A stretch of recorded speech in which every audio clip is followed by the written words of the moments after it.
하나님의 지팡이라는 주제를 가지고 말씀을 나누도록 하겠습니다. 오늘 본문 2절에서 4절 말씀에 하나님께서 모세를 선택하셨고 또 모세를 선택하신 그 표징으로 지팡이로 뱀이 되게 하신 이적을 나타내주고 있습니다. 이 교훈은 우리에게 또 다른 한 가지를 이야기하고 있다는 사실입니다. 또 다른 한 가지 가치를 우리에게 이야기해주고 있습니다. 모세가 가지고 있는 지팡이는 단순히 양을 치던 목자가 쓰던 흔한 평범한 지팡이였다는 사실입니다. 그러나 이 지팡이가 하나님 손에 붙들린 바 되고 하나님께서 쓰시고자 하였더니 특별한 지팡이가 되었다라는 사실입니다. 이것은 무능력한 인간이 하나님과 함께 하시면 하나님께서 우리와 함께 해주시면 어떠한 큰 일도 이룰 수 있다라는 큰 일꾼이 된다라는 것을 이야기해 주고 있습니다. 첫 번째로 우리가 나누어 볼 것은 목자의 지팡이입니다. 애굽에서 도망간 모세는 광야에서 40년간 무엇으로 살았습니까? 양을 치는 목자로 살았다라는 것입니다. 목자는 양을 칠 때 반드시 지팡이를 사용을 합니다. 모세의 손 안에 들린 지팡이는 원래 모세가 가지고 있던 목자가 가지고 있었던 양을 보호하는 데 필요한 도구에 불과한 지팡이였습니다. 모세가 가지고 있었던 이 지팡이는 목자들이 가지고 다니던 흔한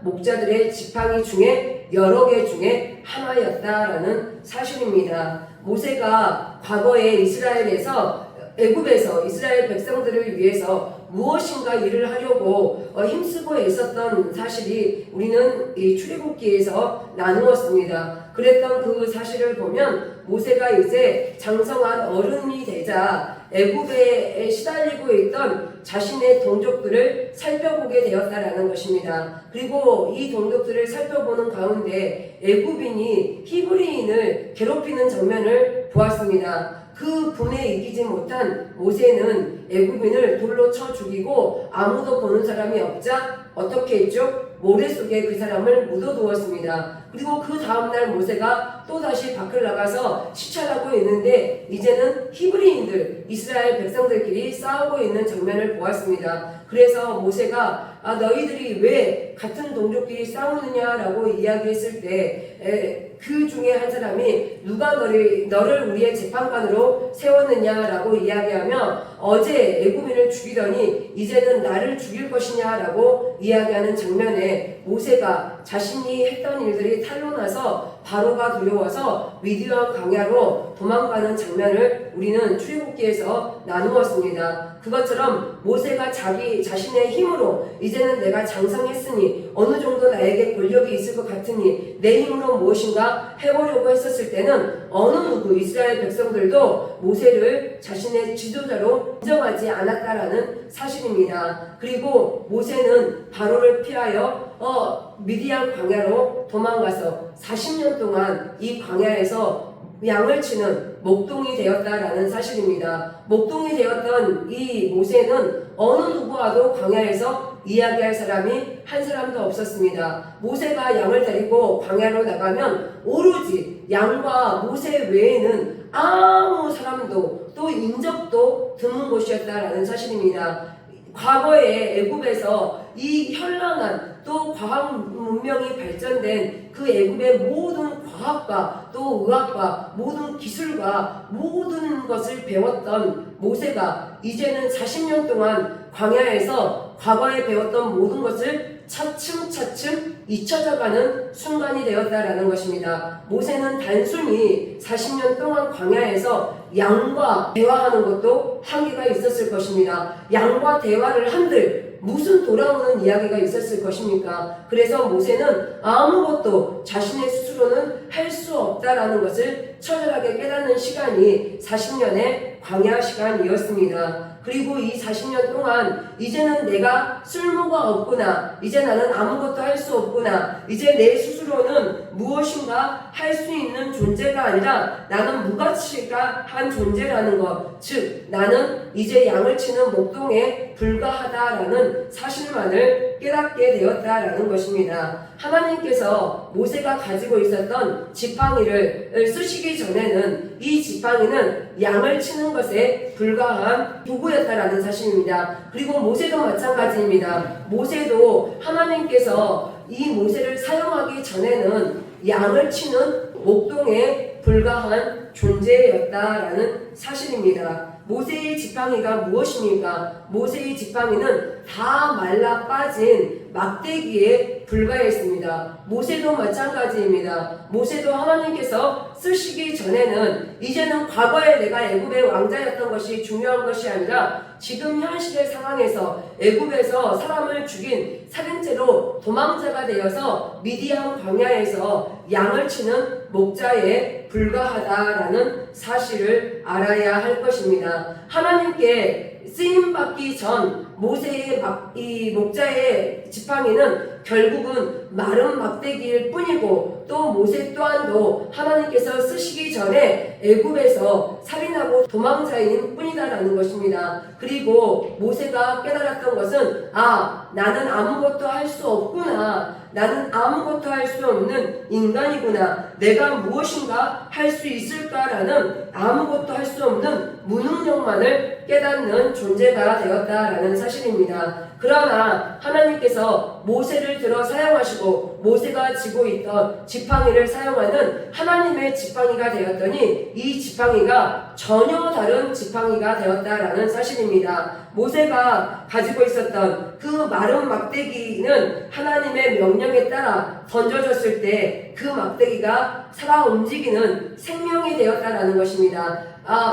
지팡이를 하려고 하면 그 지팡이가 이 물이 있는 것을 사용할까요? 아니면 다 마른 막대기를 사용할까요? 대부분의 막대기는 다 마른 막대기를 사용한다라는 것입니다. 마른 막대기가 하나님의 명령에 의해서 그 명령에 따라서 던져지자 살아 움직이는 뱀이 되었다라는 사실입니다. 생명력이 주어졌다라는 것을 우리는 알 수 있습니다. 즉 마른 막대기도 하나님께서 역사하시고 하나님께서 명령하시고 하나님께서 그 일을 행하시면 생명력 있는 존재로 바뀌게 되어진다라는 사실입니다. 모세의 손 안에 있었을 때 겉보기에는 너무나 초라한 막대기였습니다. 그러나 하나님의 명령, 하나님께서 함께할 때 그 막대기는 강력한 능력을 나타내는 지팡이가 되었다라는 사실입니다. 단순히 지팡이가 능력이 있었던 것은 아닙니다. 하나님께서 이 지팡이를 사용하셨기 때문에 막대기에 불과한 이 지팡이가 능력을 나타내는 상징이 되었다라는 것입니다. 하나님께서 우리를 사용하실 때도 마찬가지입니다. 하나님께서 모세를 들어 사용하실 때 하나님의 능력인 이 표징을 보여주셨습니다. 그리고 모세가 가지고 있었던 이 지팡이를 통하여서 큰 이적을 나타내게 되었습니다. 우리도 마찬가지입니다. 우리를 하나님께서 쓰시고자 하시면 하나님께서는 우리에게 주셨던 모든 능력이나 은사를 들어 사용한다라는 것입니다. 갑자기 무엇인가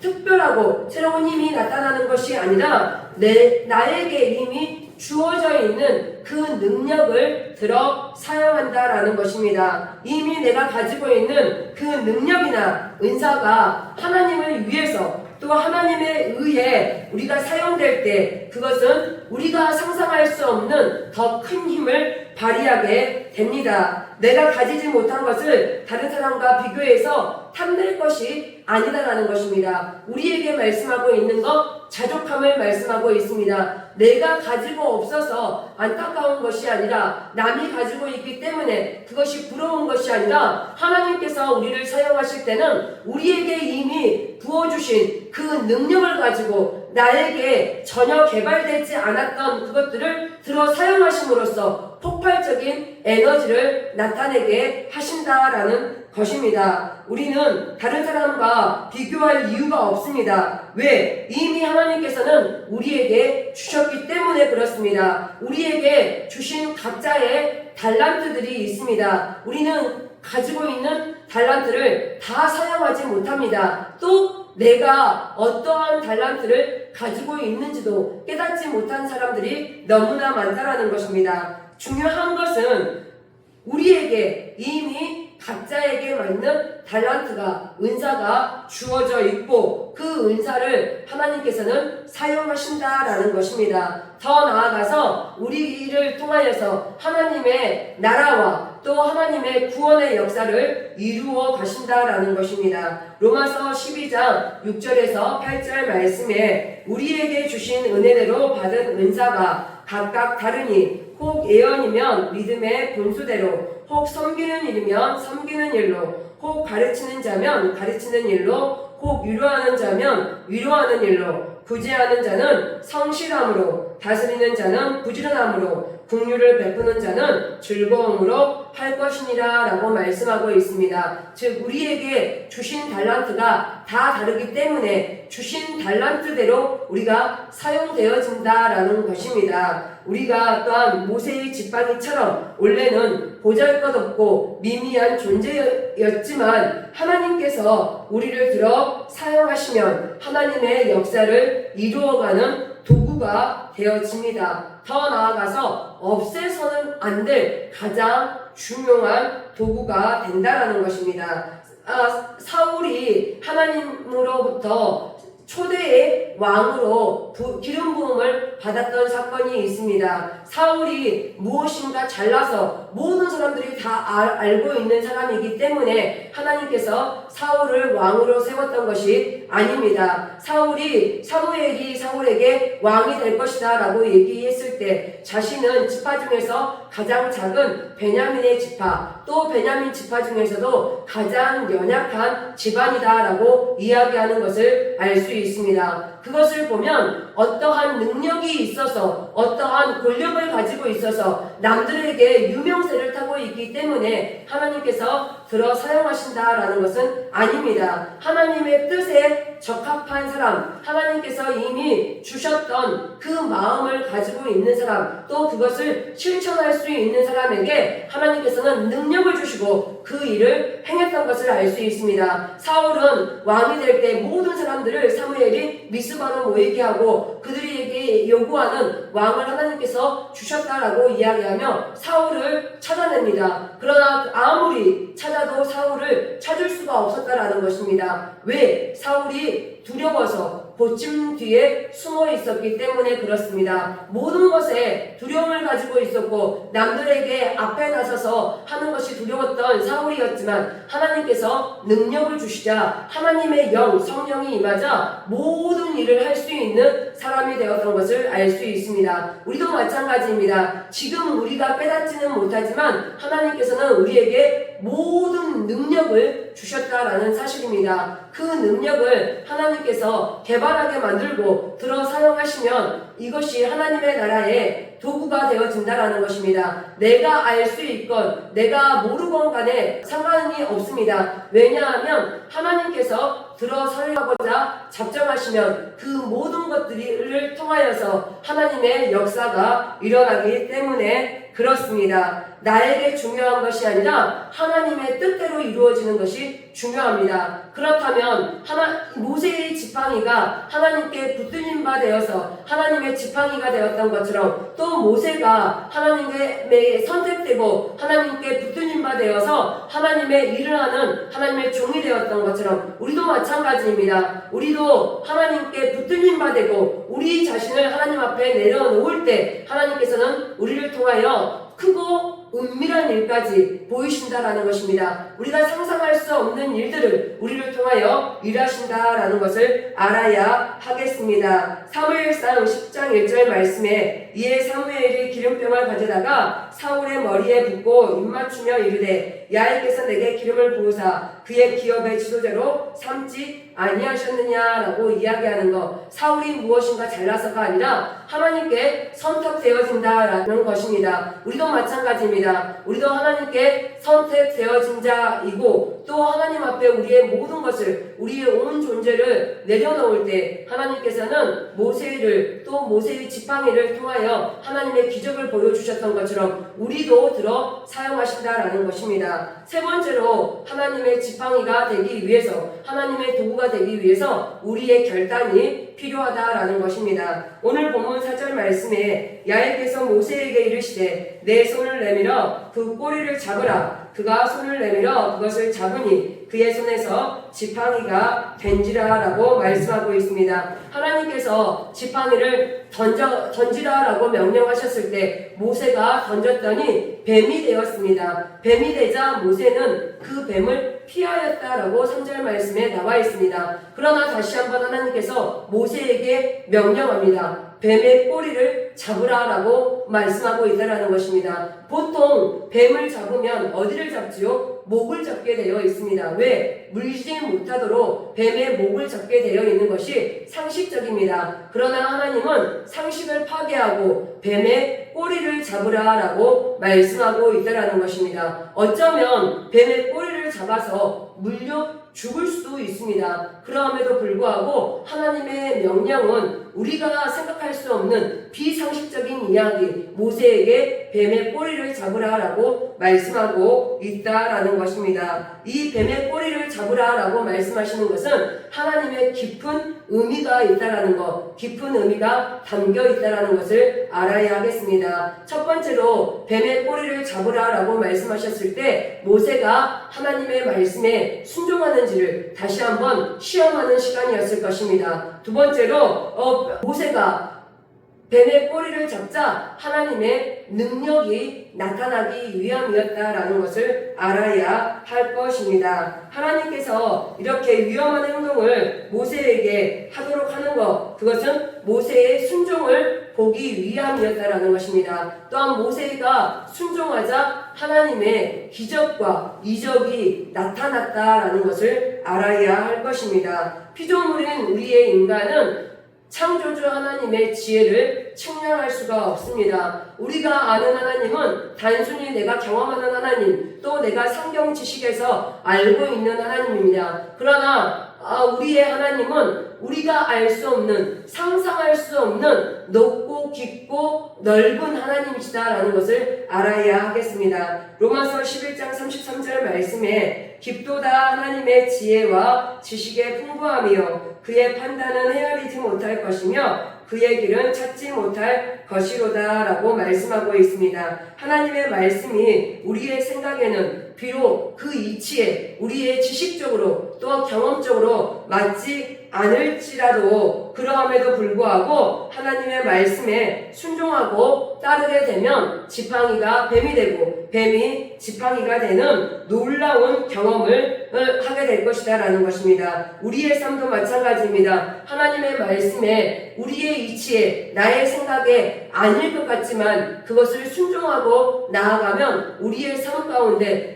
크고 은밀한 일, 우리가 상상할 수 없는 그 축복이 예비되어 있다라는 것입니다. 또한 그 축복을 우리가 마음껏 누릴 수 있다라는 것입니다. 신명기 30장 9절에서 10절 말씀에 내가 내 하나님 야훼의 말씀에 청종하여 이 율법책에 기록된 그의 명령과 규례를 지키고 내 마음을 다하여 뜻을 다하여 야훼 내 하나님께 돌아오면 내 하나님 야훼께서 내 손으로 하는 모든 일과 내 몸의 소생과 내 가축의 새끼와 내 토지 소산을 많게 하시고 내게 복을 주시되 곧 야훼께서 내 조상들을 기뻐하신 것과 같이 너를 다시 기뻐하사 내게 복을 주시리라. 내가 오늘 내게 명령한 이 명령은 내게 어려운 것도 아니요 먼 것도 아니라 라고 말씀하고 있습니다. 하나님께서 우리에게 말씀하시는 것, 하나님께서 우리에게 명령하시는 것은 어려운 것이 아니다 라고 말씀하고 있습니다.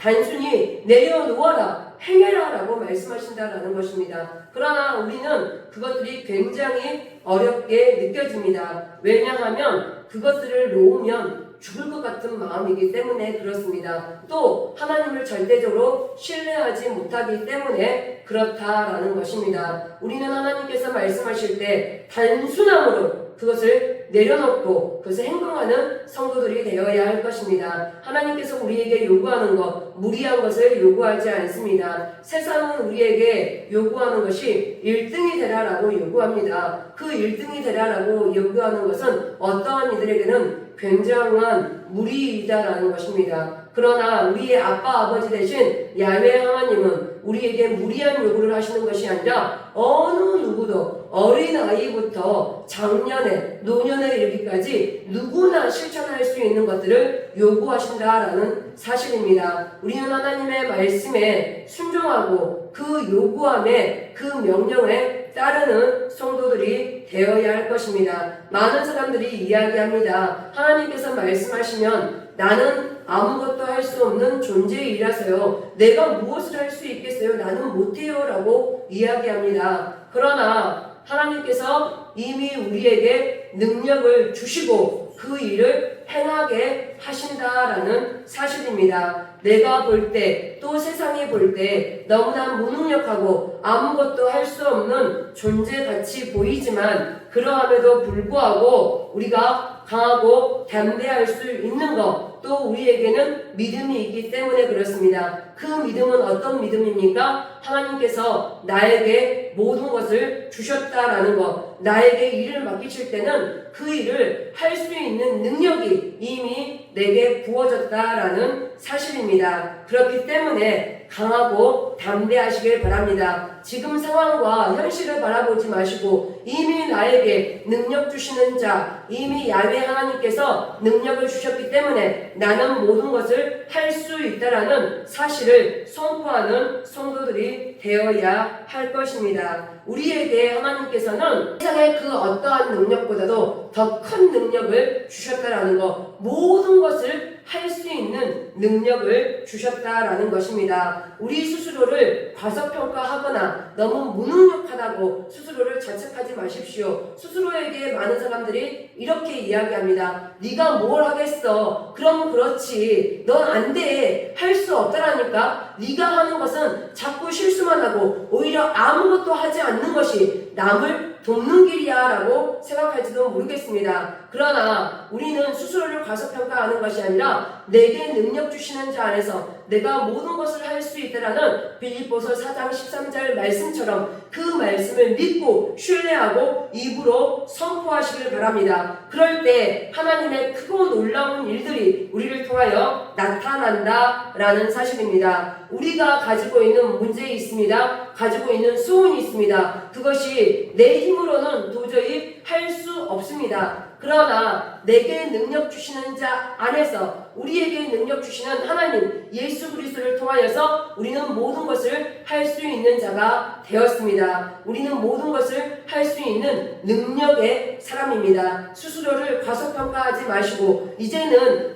나는 하나님 안에서 예수 그리스도 안에서 무엇이든 할 수 있는 사람이구나. 기도해야지. 내게 능력을 달라고 기도해야지. 또 나에게 능력이 이미 주어졌다라고 말씀하셨는데 그 능력이 폭발적으로 일어날 수 있도록 해야지라고 기도하는 성도들이 되어야 할 것입니다. 말씀을 맺겠습니다. 오늘도 우리에게 하나님은 말씀하고 계십니다. 내가 가지고 있는 것이 무엇이냐라고 물어보실 수도 있다라는 것입니다. 그럴 때 우리에게 능력 주시고 모든 것을 감당케 해주시는 그 하나님의 능력을 이미 그 능력이 우리에게 주어졌다라는 사실을 깨닫고 우리는 감사함으로 또한 아멘으로 그것을 행동해야 할 것입니다. 하나님께서 요구하는 것 결코 어려운 건 요구하지 않는다라는 것입니다. 이미 다 세팅해 놓고 내가 발만 떼면 그것들이 이루어지도록 만들어 놓으셨다라는 사실입니다. 우리가 가진 재능이 있습니다. 또한 물질이 있습니다. 지식이 있습니다. 우리의 눈에는 너무나 보잘것없고 세상에서 우습게 여기고 세상에서 손가락질 당할지는 모르겠지만 그러함에도 불구하고 우리가 하나님만을 바라봄으로써 우리에게 능력 주시는 그 하나님의 귀한 도구로 쓰임받을 수 있다라는 확신을 가져야 할 것입니다. 고린도전서 1장 27절 말씀에 그러나 하나님께서 세상에 미련한 것들을 택하사 지혜 있는 자들을 부끄럽게 하려 하시고 세상에 약한 것들을 택하사 강한 것들을 부끄럽게 하려 하시며 라고 말씀하고 있습니다. 하나님께서는 무엇인가 잘난 사람을 사용하는 것이 아니라 연약한 자, 부족한 자를 들어 사용하셔서 하나님의 능력을 나타내 주실 것입니다. 나에게 부족한 것이 있으니까 그렇다고 한다면 나의 부족함을 통하여서 하나님의 능력을 나타내시는구나 라는 것을 깨닫는 성도들이 되었으면 좋겠습니다. 찬양에 깨트린 옥합이라는 찬양이 있습니다. 이 찬양 가사가 우리들의 고백이 되었으면 좋겠습니다. 찬양 가사를 불러드리겠습니다. 내가 주님 앞에 무엇입니까? 마른 막대기가 아닙니까? 내가 주님 앞에 무엇입니까? 마른 막대기가 아닙니까? 내가 주님 앞에 쓸모없었던 타다 남은 죄가 아닙니까? 나를 도우소서 일으키소서 나와 동행하사 힘주시고 내 영혼 기쁨을 얻게 하시어 내 영혼 만족해 하옵소서. 내가 주님 앞에 무엇입니까? 주님의 어린 종 아닙니까? 내가 주님 앞에 길 헤매이던 미련한 어린 양 아닙니까? 나를 도우소서 일으키소서 나와 동행하사 힘주시고 내 영혼의 기쁨을 얻게 하시어 내 영혼 만족해 하옵소서. 내가 주님 앞에 무엇입니까? 보혈로 사신 자 아닙니까? 내가 주님 앞에 깨트린 옥합 들여진 사람이 아닙니까? 나를 도우소서 일으키소서 나와 동행하사 힘주시고 내 영혼 기쁨을 얻게 하시어 내 영혼 만족해 하옵소서라고 찬양 가사는 이렇게 고백하고 있습니다. 이 고백이 만남교회 성도들의 고백이 되시기를 주님의 이름으로 축원합니다.